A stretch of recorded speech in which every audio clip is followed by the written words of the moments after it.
ସୁକୋମଳ ଅଙ୍ଗ ଗୋଟିରେ ତାକ ବଳେ ଯିବ ମାସକ ପରେ ସେ ଅମାବାସ୍ୟାର ଜନିରେ ଖାଇବା ନିମନ୍ତେ ମାତ୍ର ପଦାକୁ ବାହାରେ। ଆରେ ଆଜି ଅମାବାସ୍ୟା ତାର ଖାଇବାର ପାଳି। ଆରେ ତୁମକୁ ଦେଖିଲା ମାତ୍ରେ ପକାଇ ଅଗିଡ଼ି। ଆରେ ଅତଏବ କଥା ମାନିରେ ଲେଉଟି ନ ଯାଅ ବୃଥା ମାରିବା ନିମନ୍ତେ ମନ ନ ବଳାଅ। ସୁଦାମ ବୋଲେ ଦେଖାଅ ତାର ବସା ମତେ। ଆରେ ମାରିଣ ମୁଁ ଆଣିଦେବି କାଲିର ପ୍ରଭାତେ।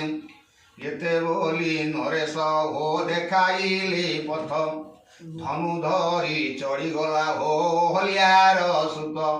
ମହାପର୍ବତ ଉପରେ ଛକି ବସିଗଲା ସାପ ଦେଖି ମହାଭଦ୍ର ସର ଯୋଖି ଦେଲା। ଶବର ଯା ପାଖରୁ ଶିଖିଥିଲା ଯେଣୁ ଆରେ ବେନି ଖଣ୍ଡ ହୋଇ ସରପ କଟିଗଲା ତେଣୁ। ଆରେ ପ୍ରାଣ ଗଲା ବେଳେ କଲା ଏ ଘୋର ଗରଜନ ଚମକି ପଡ଼ିଲେ ଶୁଣି ଗ୍ରାମ ନଗର ଜନ। ଘର ଛାଡ଼ି ଥୋକେ ଲୋକ ଆରେ ଯାଉନ୍ତି ପଳାଇ ଡାକିଲା ସୁଦାମ କେହି ଭୟ କର ନାହିଁ। ସର୍ପକୁ ମୁଁ ମାରିଅଛି ନିଖିବିଣ ସର ତେଣୁ ଗରଜିନ ପ୍ରାଣ ଛାଡ଼ିଲା ତାହାର। ଏହା ଶୁଣି ଲୋକମାନେ ଆନନ୍ଦିତ ହେଲେ। ମଣିଷୁଳ ମଲା ବୋଲି କରତାଳି ଦେଲେ। ସୁଦାମ ତା ମଣି ଘେନି ସତ୍ୱରେ ଆସିଲା କଣିକ ରାଜାଙ୍କୁ ଦେଇ ନମସ୍କାର କଲ। ମାତ୍ୟ ବର୍ଗ ପରଜା ସର୍ବେ ହେଲେ ତୁଷ ସୁଦାମକୁ ଧନ୍ୟ ଧନ୍ୟ କଲେ ଶେଷ। ଶତ୍ରୁଗଡ଼ ସର୍ପ ଗୋଟି ଶତ୍ରୁ ଥିଲା ଆମ୍ଭର ଇଜକୁ ଏହୁ ବୀରମଣି ଆସି ବିନାଶୀ ତାହାକୁ ଭୟ କଲେ ଆମ୍ଭର କପାଳ ଖୋଲିଲା ଆମ୍ଭର ଆଜ ଜମା ଜୁନିଙ୍କର ହୋଇଲା। ସ୍ନେହେ କଳିଙ୍ଗ ନରେନ୍ଦ୍ର ସୁଦାମର କର ଭିତରକୁ ନେଲେ କରି ମହାସମାଦର ମଣିମୟ ଆସ୍ଥାନରେ ବିଜେ କରାଇଲେ। ଅନ୍ୟାନ୍ୟ ଦେଶମାନଙ୍କୁ ନିମନ୍ତ୍ରଣ କଲେ। ବିହାଲ ଗ୍ରନ୍ଥି ରହିଲା ଦିନ ହେଲା ଧରା ଗ୍ରାମେ ଗ୍ରାମେ ବଜାଇଲେ ଉଲ୍ଲାସ ଧେଣ୍ଡୁରା। ନଗର ମଣ୍ଡଳୀ ରୂପ କଲେ ବିଧି ମତେ ତୋରଣ ମାନ ସଜାଇ ନାନା ରଙ୍ଗ ପଥେ ବିବାହ ଦିବସ ଆସି ହୁଅନ୍ତେ ପ୍ରବେଶ। ଅନ୍ୟାନ୍ୟ ଦେଶ ଆସିଲେ ଅନେକ ନରେଶ। ସୁଦାମ ରାଜ୍ୟ ଆସିଲେ ପାତ୍ର ମନ୍ତ୍ରୀଗଣ ସୁତୁରେ ସୁସୁରେ ବେଦ ପଠନ କଲେକ ବ୍ରାହ୍ମଣ ବାଜିଲା ଆସଙ୍ଗମ ଉରି। ଆରେ ଟମକ ନିଶାଣ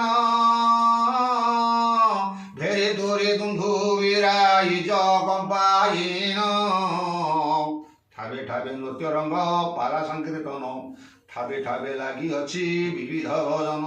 ଆଲୋକ ମାଳେ ନଗର ଜଳାଏ ସ୍ୱର୍ଗକୁ ଆତସବାଜି ଶବଦ ଛରାଏ ଛାତିକୁ। ଇନ୍ଦ୍ର ସଭାକୁ ବଳିଣ କଳିଙ୍ଗ ମଣ୍ଡଳୀ ଦର୍ଶକ ମନନୟନ ନିର୍ବଚି ଟାଣି। ରତନ ବିଧିରେ ବର କନ୍ୟା ବସାଇଲେ ମନ୍ତ୍ର ପଢ଼ି ଦ୍ୱିଜଗଣ ବିଭା ବଢ଼ାଇଲେ। ବିମାନେ ବସାଇ ନଗ୍ର ଆଣିଲେ ବୋଲାଇ ପଞ୍ଚଗ୍ରାସୀ କରାଇଲେ ବର କନ୍ୟା ନେଇ। ଆରେ ବିବିଧ ମିଷ୍ଟାନ୍ନ ଖାଦ୍ୟ ସାମଗ୍ରୀ ସମ୍ଭାର ଖାଇଲେ ସକଳ ଲୋକ କରି ଘରପୁର। ମାଗନ୍ତା ମାନେ ନିଅନ୍ତି ଥାଳ ପୂର୍ଣ୍ଣ କରି ଅଇଁଠା ପତ୍ର ଚାଟନ୍ତି କୁକୁର କୁକୁରୀ ଝଗଡ଼ା ମିଟିଲା। ଏବେ ବର ବାହୁଡ଼ାକୁ ଲାଗିଲା ଧାଁ ଧପଡ଼ ଏଣିକି ତେଣିକୁ। ମହେନ୍ଦ୍ର ବେଳା ଦେଖିଣ କନ୍ୟା ବିଦା କଲେ ଅଶ୍ୱହତ୍ୟା ଆଦି ବହୁ ଯୌତୁକ ଦେଲେ। ପୁରେ ପ୍ରବେଶନ୍ତେ ମାତା ମାନେ ଆଗୁ ସରି ବନ୍ଦାପନା ବର କନ୍ୟା ଘେନିଗଲେ ବନ୍ଦାପନା କରି। ଚତୁର୍ଥୀ ସପ୍ତମଙ୍ଗଳା ଅନ୍ତେ ନରବର ଶନିଚର ମେଳା କଲେ ହୋ ଆନନ୍ଦ ମନର। ବହୁ ଲୋକ ଆସିଥିଲେ ନିମନ୍ତ୍ରଣ ପାଇ। ମେଳା ଶେଷେ ଗଲେ ଚଢ଼ି ପ୍ରସାଦ ନେଇ।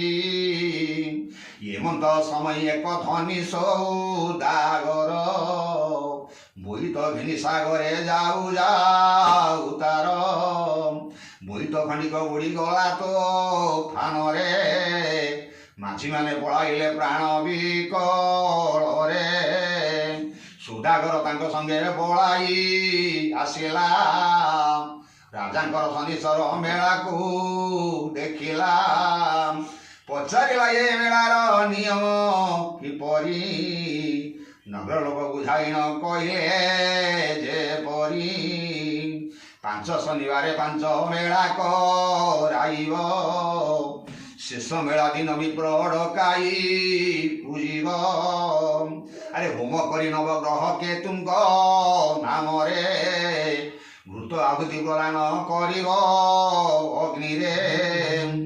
ଏମନ୍ତ କଲେ ମାନସିକ ହୋଇବ ପୂରଣ।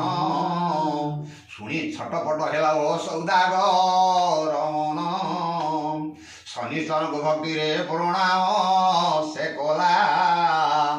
ଜାହାଜ ଉଠୁ ଜଳରୁ ଆହେର ବିଭୋଳା 5 ଗୋଟି ମେଳା ମୁଇଁ ମାନିଲି ତୁମ୍ଭର ମନ ପୂର୍ଣ୍ଣ ହେଲେ ମେଳା କରି ନିକର ହିମନ୍ତ ମନତ କରି ସମୁଦ୍ରକୁ ଗଲା ବୁଡ଼ିବା ବୈତ କୂଳରେ ଲାଗିଛି ଦେଖିଲା ମନ ଗଗନେ ହୁଇଲା ତାର ପ୍ରେମ ଶଶୀ ଧନ୍ୟ ଶନିଶ୍ଚର ବୋଲି ବହୁତ ପ୍ରଶଂସୀ ନିଜ ରାଜ୍ୟ ଚଳିଗଲା ବୈତ ଚଳାଇ ଶନି ମହିମା ପ୍ରଚାର କଲା ସବୁ ଠାଇଁ 5